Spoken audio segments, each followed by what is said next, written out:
আসসালামু আলাইকুম গাইস, চলে আসছি আবার একটা নতুন ব্লগ নিয়ে। আজকে রোজার প্রথম দিন, তো সেটারই আমি ব্লগ বানাচ্ছি। তো চলো আজকে ইফতারি কী হচ্ছে আমাদের বাড়িতে সেটাই তোমাদের সাথে শেয়ার করব। তো এখানে সব ফল টল আমার আব্বাজি এনেছে, তো এখানে রাখা হয়েছে। আমি কাটা মানে সব রেডি করি আমি, তো এখানে আমি নিয়ে চলে আসছি।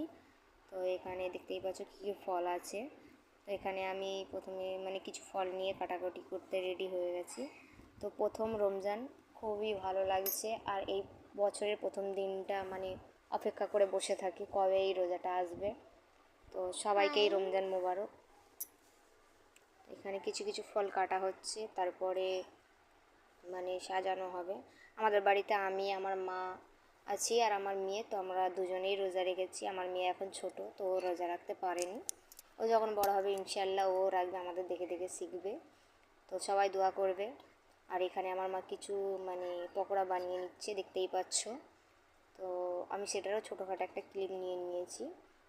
এখানে এক সাইডে ভাত রান্না হচ্ছে, এক সাইডে মা পকোড়াগুলো বানিয়ে নিচ্ছে। আমার ইফতার কাটা হয়ে গেছে, এই পকোড়া হয়ে যেতে আমি এখানে সব সাজিয়ে নিয়েছি। তো দেখতে পাচ্ছ আজকে ফার্স্ট রোজার ইফতার এটা আমাদের। তো এখানে ছোলা, শরবত, সালাড, পকোড়া আর ফল পাকারি সব নিয়ে রেডি হয়ে গেছি। এখন আমরা মিসওয়াক করতে যাব, তারপরে ইফতারে বসবো। তো এখন আজান দেওয়ার টাইম হয়ে গেছে, আমরা ইফতারের কাছে বসে পড়েছি, আমার মেয়ে, আমার মা আর আমি। তো প্রথম রোজা সবাইকে মোবারক, প্রথম ইফতারও সবাইকে মোবারক। আমার ভিডিও যদি আপনাদের ভালো লাগে লাইক, কমেন্ট, শেয়ার করবেন এবং সাবস্ক্রাইব করে দেবেন। খোদা হাফিজ।